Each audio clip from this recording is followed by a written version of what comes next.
ദമാസ്കസിലേക്ക് പോകുമ്പോൾ ഒരു മിന്നലൊളി എൻ്റെ മേൽ പതിച്ചു. സൗൾ എങ്ങനെയാണ് ദമാസ്കസിലേക്ക് പോയത്? എങ്ങനെ പോയ? കുതിരപ്പുറത്തായിരുന്നെന്ന് ബൈബിളിലില്ല. ഞാനും അങ്ങനെ വിചാരിച്ചിരുന്നു. പിന്നെ സൂക്ഷിച്ച് വായിച്ചപ്പോഴാ കുതിരപ്പുറത്തൊന്നും ഇല്ല, പോവുകയായിരുന്നു എന്നേ ഉള്ളൂ. ഏതായാലും പൊക്കൊണ്ടിരുന്ന ഈ യാത്രാ സംഘത്തിന്റെ മേൽ ഒരു മിന്നലൊളി പതിച്ചു.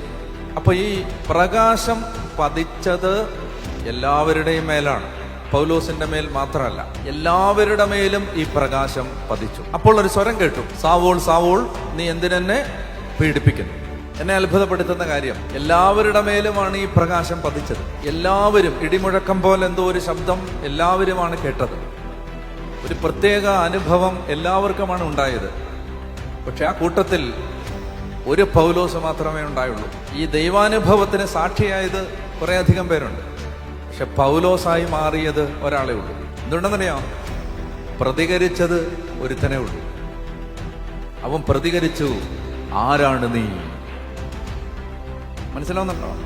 ഈ പ്രതികരിക്കുന്നവന്റെ മേലെ അടുത്തൊരു വചനം വരുത്തുള്ളൂ. ദൈവം ഒരിക്കൽ സംസാരിക്കുമ്പോൾ അതിനോട് റെസ്പോണ്ട് ചെയ്യുന്നവന് ദൈവം വീണ്ടും സംസാരിക്കും. ദൈവം വീണ്ടും നിയോഗങ്ങൾ തരും. ദൈവം വീണ്ടും അരുളപ്പാടുകൾ തരും. കർത്താവ് എടുത്ത് ഉപയോഗിക്കും.